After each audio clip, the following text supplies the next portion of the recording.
5 errores del Evangelio de la Prosperidad.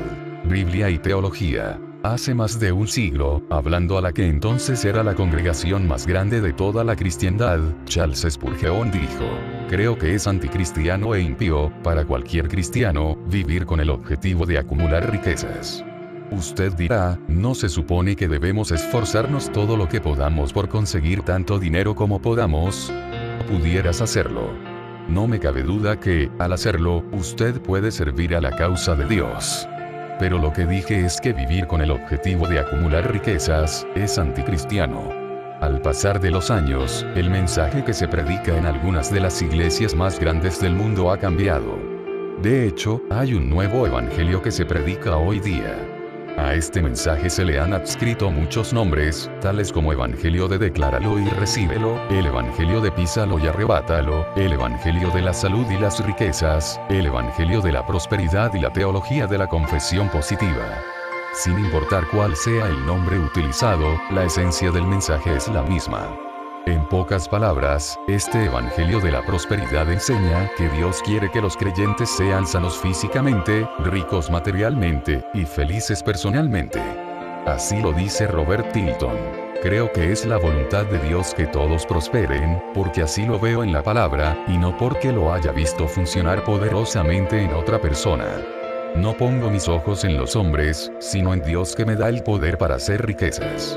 Los maestros del Evangelio de la Prosperidad animan a sus seguidores a orar, incluso a demandar a Dios, un florecimiento material. 5 errores teológicos. Russell Goldbridge y yo escribimos un libro titulado Wealth and Happiness, Salud, Riqueza y Felicidad. Ha eclipsado el Evangelio de la Prosperidad del Evangelio de Cristo, con el objetivo de examinar las afirmaciones de los defensores del Evangelio de la Prosperidad. Aunque el libro abarca demasiado como para resumirlo aquí, en este artículo voy a tratar de revisar 5 doctrinas que se cubren en el mismo, doctrinas donde el Evangelio de la Prosperidad defiende el error. Mientras discernimos estos errores con respecto a doctrinas claves, espero que podamos ver claramente los peligros de este falso evangelio. 1. El pacto de Abraham es un medio para el derecho material. El pacto de Abraham, Génesis 12, 15, 17, 22, es una de las bases teológicas del Evangelio de la Prosperidad. Es bueno que los teólogos de la prosperidad reconozcan que gran parte de las escrituras son un registro del cumplimiento del pacto con Abraham, pero es malo que no mantengan una visión ortodoxa de este pacto. Ven de forma incorrecta el inicio del pacto, y, más significativamente, ven incorrectamente la aplicación de dicho pacto. En su libro Spreading the Flame, Esparciendo la Llama, Edward Powson expuso la visión de la prosperidad sobre la aplicación del pacto abrahámico. Los cristianos son los hijos espirituales de Abraham, y los herederos de las bendiciones de la fe. Esta herencia de Abraham se desarrolla principalmente en términos de derechos materiales. En otras palabras, el Evangelio de la Prosperidad enseña que el propósito principal del pacto con Abraham era su bendición material por parte de Dios. Como ahora los creyentes son hijos espirituales de Abraham, hemos heredado esas bendiciones financieras. Como Kenneth Copeland escribió en su libro de 1974 The Laws of Prosperity, las leyes de la prosperidad. Como el pacto de Dios ha sido establecido, y la prosperidad es una provisión de este pacto, usted tiene que tomar conciencia de que la prosperidad ahora le pertenece.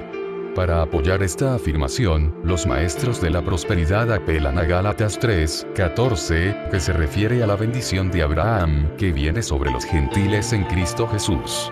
Es interesante, sin embargo, que en sus apelaciones a Gálatas 3, 14, estos maestros ignoran la segunda mitad del versículo, para que recibiéramos la promesa del Espíritu mediante la fe. Claramente, Pablo está recordando a los Gálatas las bendiciones espirituales de la salvación, no la bendición material de las riquezas. 2. La expiación de Jesús se extiende hasta el pecado de la pobreza material. En su artículo en Biblioteca Sacra Theological Evaluation of the Prosperity Gospel, una valoración teológica del Evangelio de la Prosperidad, el teólogo Ken Sarles observa cómo el Evangelio de la Prosperidad reclama que tanto la salud física como la prosperidad financiera han sido provistas en la expiación. Esta observación parece ser acertada a la luz de la afirmación de Copeland de que el principio básico de la vida cristiana es saber que Dios ha puesto nuestro pecado, malestar, enfermedad, tristeza, angustia y pobreza sobre Jesús en el Calvario. Este mal entendimiento del alcance de la expiación surge de dos errores que cometen los defensores del Evangelio de la Prosperidad. En primer lugar, muchos de los que defienden la teología de la prosperidad tienen un concepto erróneo fundamental sobre la vida de Jesús. Por ejemplo, el profesor John Avanzini proclamó en un programa de TVN que Jesús tenía una casa bonita, una casa grande, Jesús estaba manejando grandes cantidades de dinero, e incluso que llevaba ropa de diseñador. Es fácil ver cómo esa visión deformada de la vida de Cristo podría llevar a un error igualmente deformado sobre la muerte de Cristo. Un segundo error que conduce a una visión errónea de la expiación es malinterpretar 2 Corintios 8:9, que dice: porque conocen la gracia de nuestro Señor Jesucristo, que siendo rico, sin embargo por amor a ustedes se hizo pobre, para que por medio de su pobreza ustedes llegaran a ser ricos. Aunque una lectura superficial de este versículo podría llevarnos a creer que Pablo estaba enseñando sobre un aumento en la riqueza material, la lectura en su contexto revela que, de hecho, estaba enseñando el principio opuesto. En realidad, Pablo estaba enseñando a los corintios que ya que Cristo realizó tanto por ellos a través de la expiación, deberían vaciarse de sus riquezas en el servicio del Salvador. Esta es la razón de que, solo 5 versículos más tarde, Pablo inste a los corintios a dar sus riquezas por los hermanos necesitados, escribiendo: en el momento actual la abundancia de ustedes suple la necesidad de ellos. 2 Corintios 8:14. 3. Los cristianos dan para ganar una compensación material de Dios. Una de las características más llamativas de los teólogos de la prosperidad es su aparente fijación con el dar.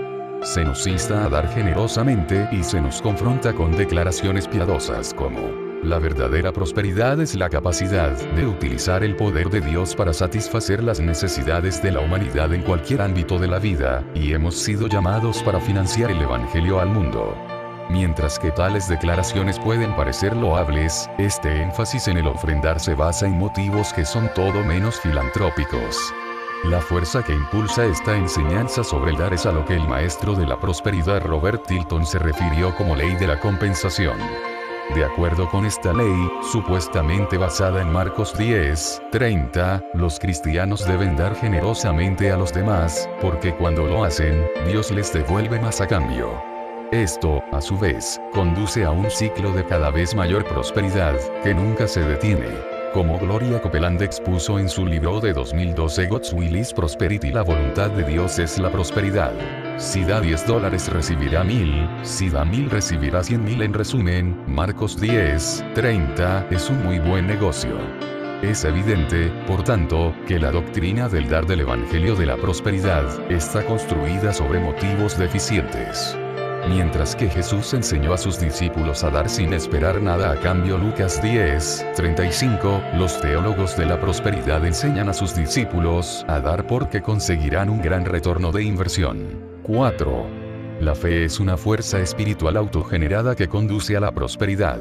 Mientras que el cristianismo ortodoxo entiende la fe como la confianza en la persona de Jesucristo, los maestros de la prosperidad defienden algo bastante diferente. La fe es una fuerza espiritual, una energía espiritual, un poder espiritual.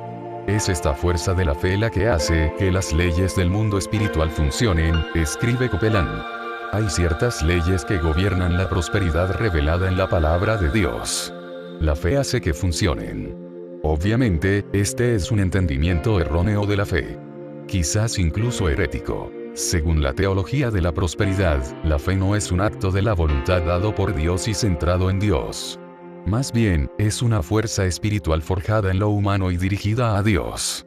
Desde luego, cualquier teología que vea la fe principalmente como un medio para obtener beneficios materiales en lugar de justificación ante Dios debe ser, en el mejor de los casos, considerada inadecuada. 5. La oración es una herramienta para forzar a Dios a que conceda prosperidad. Los predicadores del Evangelio de la Prosperidad hacen notar a menudo que no tenemos porque no pedimos. Santiago 4:2. Nos animan a orar por el éxito personal en todas las áreas de la vida. Como escribe Creflo Dollar, cuando oramos, creyendo que ya hemos recibido lo que estamos orando, Dios no tiene más remedio que hacer que nuestras oraciones se cumplan. Es una clave para conseguir resultados como cristiano. Las oraciones pidiendo bendición personal no son inherentemente malas, pero el excesivo énfasis que hace el Evangelio de la Prosperidad sobre el hombre convierten a la oración en una herramienta que los creyentes pueden utilizar para forzar a Dios a concederles sus deseos. En la teología de la prosperidad, es el hombre, y no Dios, el que se convierte en el punto central de la oración. Curiosamente, los predicadores de la prosperidad a menudo ignoran la segunda mitad de la enseñanza de Santiago sobre la oración. Piden y no reciben, porque piden con malos propósitos, para gastarlo en sus placeres. Santiago 4:3.